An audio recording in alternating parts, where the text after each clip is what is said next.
وما خلقت الجن والإنس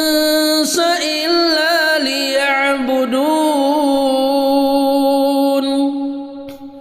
ما أريد منهم من رزق وما أريد أن يطعمون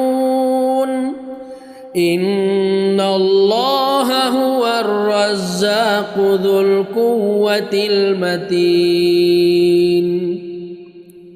فإن للذين ظلموا ذنوبا